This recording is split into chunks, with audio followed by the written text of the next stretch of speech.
Shalom, saudara-saudara berkati oleh Tuhan Yesus. Saya bersama istri saya, kami di atas Gunung Nebo dan di belakang kita ada patung ular tembaga yang kalau saudara baca ceritanya ada di Bilangan 21 ya, ayat 4 sampai ayat 9, di mana kita tahu di dalam cerita itu saudara-saudara ada terjadi dosa di sana ya. Ada kurang lebih 4 dosa yang dilakukan oleh orang Israel, yaitu berkata-kata melawan Tuhan, suka bersungut-sungut tentang Tuhan, dan itu adalah sesuatu yang dilarang dalam kitab suci. Makanya sampai zaman kita sekarang pun kita diingatkan bahwa kita tidak boleh bersungut-sungut ya. Makanya Paulus catat lagi di 1 Korintus pasal 10 ayat 9 sampai ayat 11, ternyata peristiwa di mana Israel bersungut-sungut dan kemudian mereka dihukum itu tercatat lengkap dan dicatat untuk memperingatkan kita. Lalu dosa yang lain adalah mereka berkata-kata melawan Musa atau menghina hamba Tuhan. Selain melawan Allah, firman Allah melarang kita menghina hamba Tuhan. Kalaupun saudara mau memberi masukan kepada hamba Tuhan, entah pendeta Anda atau pendeta yang lain, lakukanlah dengan kasih, tegur di bawah 4 mata, bukan gosip dan lain sebagainya. Itu akan sangat berbahaya, karena 1 Timotius 5 ayat 17 mengatakan hamba Tuhan yang mengajar firman itu hormat dia 2 kali lipat. Jadi saudara harus pikirkan itu baik-baik ya. Selain itu ada dosa lain, yaitu mereka menghina padang gurun. Padang gurun itu adalah jalan yang dipilih Allah. Banyak orang menghina jalan yang dipilih Tuhan sehingga dia mau pilih jalannya sendiri. Nah, ini tidak bisa dibenarkan. Sebagai anak-anak Tuhan kita diingatkan bahwa kita harus ikut jalan Tuhan. Jalan di Alkitab itu kan banyak ya. Maksudnya kalau jalan keselamatan cuma satu. Tapi untuk kehidupan kita keseharian, jalan Tuhan banyak. Berumah tangga misalnya, jangan ada perselingkuhan ya. Saudara bergereja di mana? Ingat perpuluhan, bawa ke gereja itu. Lalu hormat pemerintah. Lalu siapa lagi? Jaga kekudusan. Kalau ada yang nyakitin kita, doakan. Gak usah balas jahat dengan jahat. Pengampunan itu harus diberikan. Doakan mereka, pembalasan adalah hak Tuhan. Lalu kalau aturan-aturan yang lain dalam gereja, melayanilah dengan segenap hati. Kolose 3:23 bilang, lakukan segala sesuatu seperti untuk Tuhan dan bukan untuk manusia. Lalu mereka menghina mana sorgawi, itu masalahnya ya. Mereka mengejek pemberian Tuhan itu, dan akhirnya saudara-saudara mereka dihukum ya. Saudara, kalau berkat Tuhan, Anda kerja misalnya di mana, gaji berapa, itu belajar bersyukur. Setiap perkara kecil Tuhan bisa memberikan kepada kita perkara-perkara besar. Jangan menghina berkat Tuhan. Kok cuma segini sih? Gimana sih Tuhan gitu? Jangan. Saya kan udah melayani, saya kan udah begini-begini. Kok berkatnya cuma segini-segini doang? Tidak boleh. Anak Tuhan melatih dirinya, belajar dari Bilangan 21 ayat 5 itu ya. Nah, akibat 4 dosa itu di ayat 6, Allah memerintahkan ular tedung keluar memagut mereka dan mereka mati. Jadi setiap dosa pasti ada hukuman. Upah dosa adalah maut. Tidak ada dosa, tidak ada hukuman. Ya, entah hukumannya sakit penyakit, entah hukumannya Tuhan buat kita tidak ada damai sejahtera, sumpah, gelisah, khawatir, suka-suka Tuhan. Makanya hati-hati ya saudara-saudara. Lalu yang berikut adalah puji Tuhan. Tuhan memang beri hukuman, tapi Dia Allah tidak akan membiarkan orang-orang percaya jatuh sampai tergeletak. Maka ketika mereka minta ampun, berseru, minta petunjuk, Musa berdoa buat mereka, dan akhirnya Tuhan beri petunjuk. Solusinya adalah bikin patung ular tembaga yang digambarkan melalui ular tembaga ini. Ini persis di atas Gunung Nebo ya. Saya di Gunung Nebo.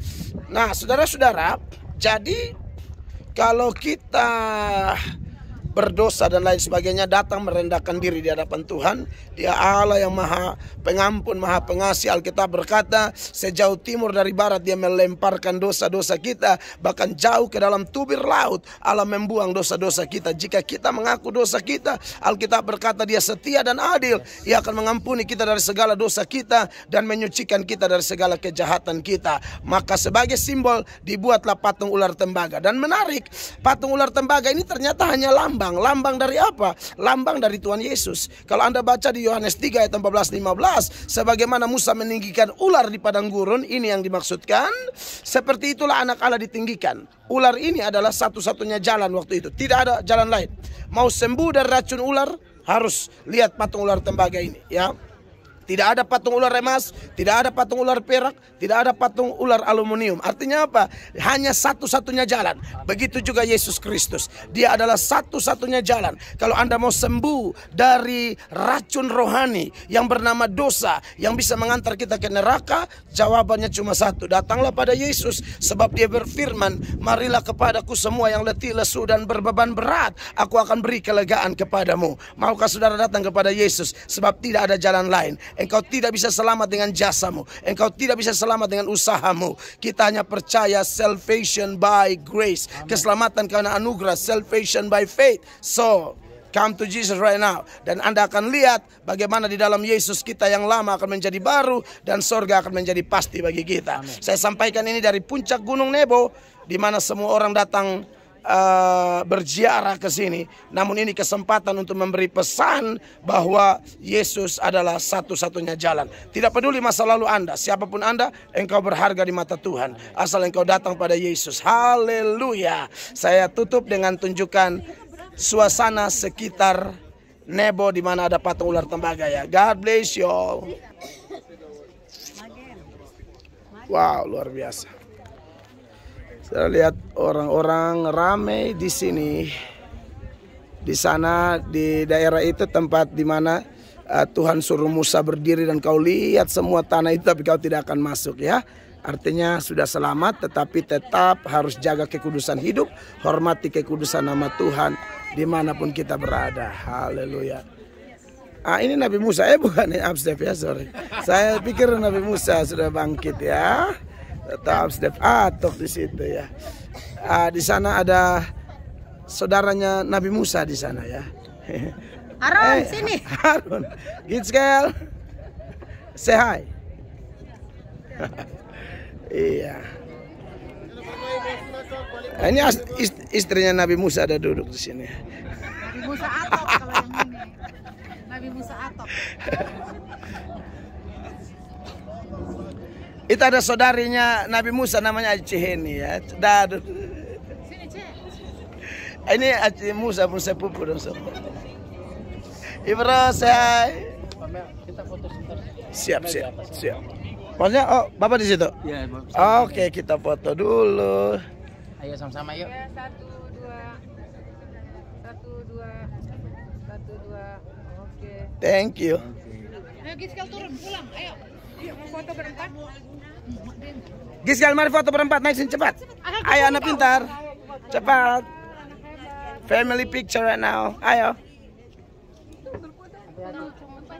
Cepat Bapak. Inilah anak yang luar biasa ya. Dia selalu memisahkan diri ya. Tetapi dia anak luar biasa. Ayo sini sayang. Dia di pojok mendengarkan. Naik di situ Bapak, dari situ. Luar biasa.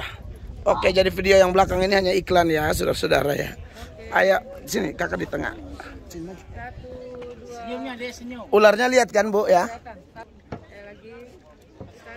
Lagi misalnya itu ular. Oke, yuk. Thank you banget. Jangan dorong. No, stop talking. No. Ayo. Waduh, makanya mesti foto di Aceh ini dan sana tuh. Ma, pergi gabung cepat, pergi gabung. Ayo, dan Bapak. Absen jangan kemana-mana. Ayo Aceh itu naik ulang.